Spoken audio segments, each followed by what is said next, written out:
So it turns out Max Kellerman and Rich Paul have a podcast together. I feel like everybody and their mama has 3 different podcasts going right now, but hey, look where we're at. But beyond that, they were discussing what the Los Angeles Lakers should do. How can they improve? What is in their future to reach that promised land? You have old man Braun and magical Luka. You're paying a lot of guys a lot of money, and there's one guy that's coming up the ranks that's putting up for his own. He's doing his own. Austin Reeves has been hoping, and that might be the segue, the direction to be receiving that NBA championship that Rich Paul might truly have an idea for how we could use a guy like Austin Reeves. He said we should package up Austin Reeves and ship him down to Memphis. Let's send him over to Memphis and let's pick up Jaren Jackson Jr. We have to. We got to. We need to. And real quick, I want to mention, it is so interesting, right? Because of, it always dawns on me that one, you are far too close to LeBron James, a teammate of his, to this not be or at least a head and a nod to your mans in your locker room might be yappida dappida dappida, trying to set some up, trying to whisper in the ear of the media to get that trade talk going, because we all know how Bron gets at times, allegedly, perhaps, when he wants a player to be gone, he gets cryptic and they get to going. But that's not even what I want to talk about right now. I feel like it's a bad look for Rich Paul to be saying things like this, or it's a bad look for everybody to have a podcast, because of you do not need to be saying your opinion all the time, because of your opinion might weigh a little bit more than the average Joe. Because it's like, not only are you an agent and you are a major agent, might be the biggest agent in the game at the time, but you have the ability to make something like that happen. Call this person, whisper in this owner's ear, and this person is gone. You are the person that makes things like that happen. What do we got with Anthony Davis down in Dallas right now? He wasn't that purple and gold just a couple years ago. A year? Might be a year and a half now. Beyond the point. So that was the first thing that I was thinking of, right? And second, like I was saying earlier, this could muddy up the relationship of teammates and the chemistry of the Los Angeles Lakers. Because if you've watched the Lakers so far this year, they're missing a certain je ne sais quoi that comes with playing together. The chemistry aspect, that has been the main disconnect that I've been peeping recently. Or it could be a thing where when a team doesn't know where they're going, alongside not having the clear, I don't want to say pecking order when it comes to ranking each other and trusting each other, I find this very difficult to be able to run a team like this. We have first-time head coach. You have a all-time GOAT that has been slowly but surely decreasing in his superpowers. We have another young guy that is coming up in powers. And then you have a bunch of guys that are like just guys. And then you look at DeAndre Ayton, it's like, well, we want to use you more, but it doesn't seem like you are up to the task. And then there's like, what about Jay Vando? What about this? What about Marcus Smart? How usable is this character? And it gets to the point where it's all just noise. But I want to talk about Austin Reeves real quick. Austin has been able to fill in this offensive role that I did not think that he was capable of, because he has been hooping like a prime Donovan Mitchell. He has been hooping. One of the best ways to recognize how good a player is what happens when their co-star, or what happens when the star of their team sits down. Are they able to increase not just their offensive output, but their efficiency as well? And how do they look when you reintegrate a superstar onto that team? Are they able to keep up with the pace that they're scoring at? And Austin Reeves has been able to be like, this is a profound yes. I am able to do this. This is my play style. I am able to contribute this much, and you can count on me to contribute this much. And that's why this might be the first year that he becomes an all-star. But beyond that, I always had questions of Austin's game when it came to facilitating, right? Because of it doesn't seem like that is the main thing that he thinks about when he is trying to run this team's offense.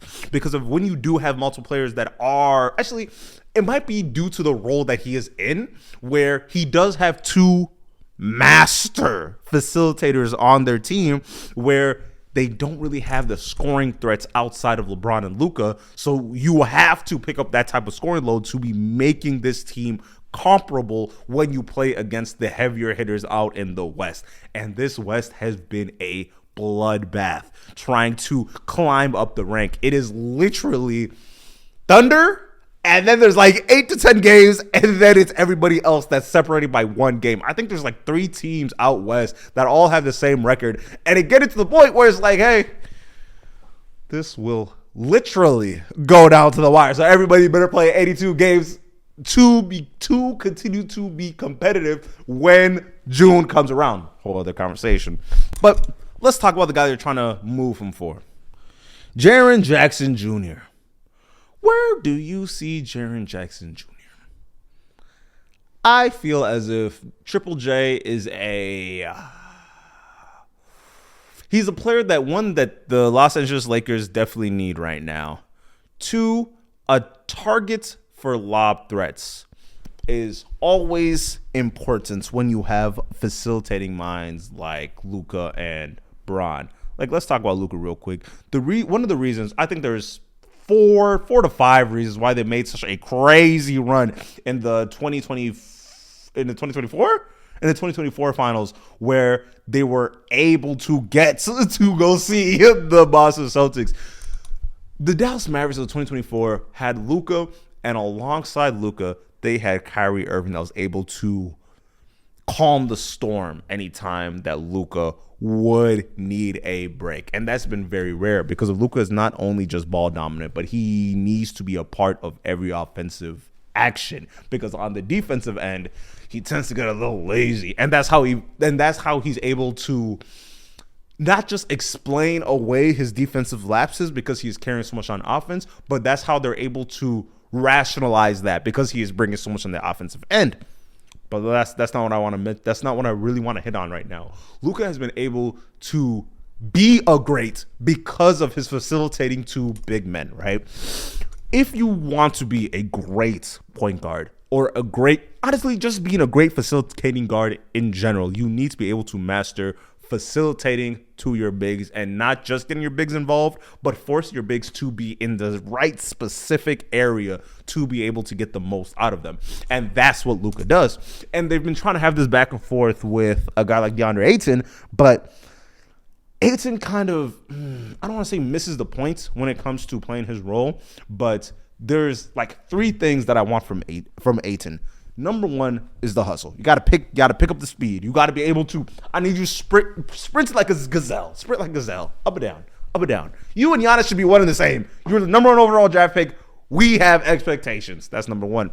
2, we want you to be engaged, right? Again, this is an energy thing. It's not just an energy thing. This is an intentionality, right? When you're on the court, you need to be looking to get the ball, and you need to be looking to not just be scored first, but you need to be. I need to have to play defense on you. And it looks like every time they show up the court, I don't need to put all my emphasis on you because of 1, I know that you're going to try and add a lot more finesse than is necessary when it comes to playing your position. That's number 2. But number 3, I need you to still play the role of a 5. Defensively and offensively, clearing out the paint, where you do a relatively good job, not in the S tier type of thing, but you're still a big body that is taking a bunch of space, so I can be like, I can respect that. Sure. But number 2, I need you to catch oops. You need to be not just proficient, but you need to want to dunk the ball. You need to want to get into spaces that only you can occupy. Because of when you are there, I've watched Luka and Bron do this thing profusely, where they'll beat the first guy, and then they're waiting for the big to shuffle over so they can give you the ball to score.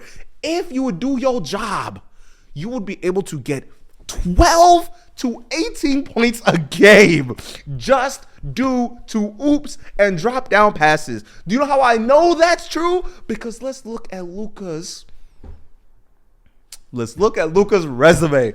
Do you know how many bigs that he has gotten?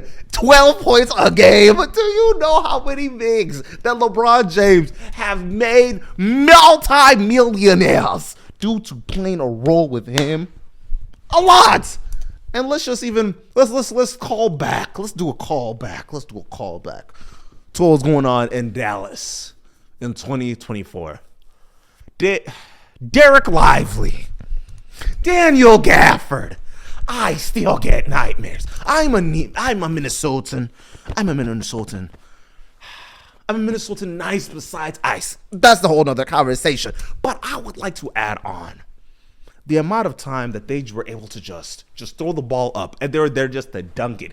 It got to the point where they played Rudy Gobert off the court. We need to be able to play the opposing big off the courts because of, guess what? They should be forced to sub in a smaller guy that is able to be cerebral enough to jump out and then get back on D, because we want Luka to score the ball. But that's again.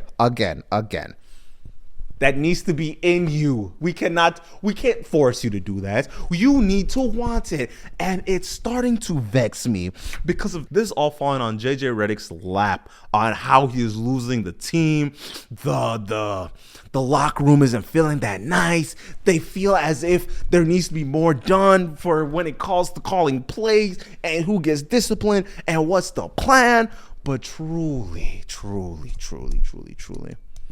if Jackson Hayes can do it, you can too. And do I think that a player like Jaren Jackson is able to fill that role?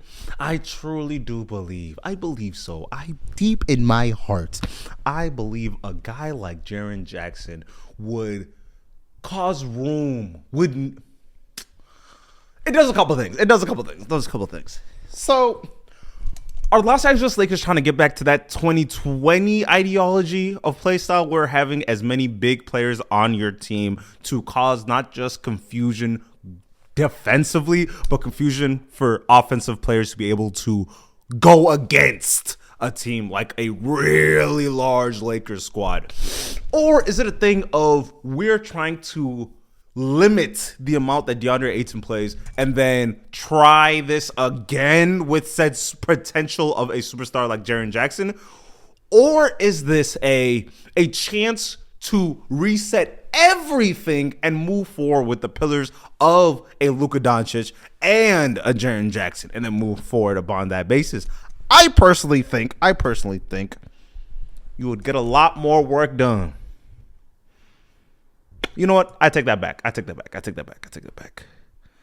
There's a potential from moving on LeBron that they need to be able to have a full conversation on, because I really do not like this backtracking that Jeannie Buss is doing on the whole LeBron saga that's been going down, because of not only does it seem like there have been negligence, and they seem truly upset about having a guy like LeBron there because they had to acquiesce to so much of his quote-unquote nonsense and his diva treatments. But I feel like we need to be very realistic. Number one, you got the championship.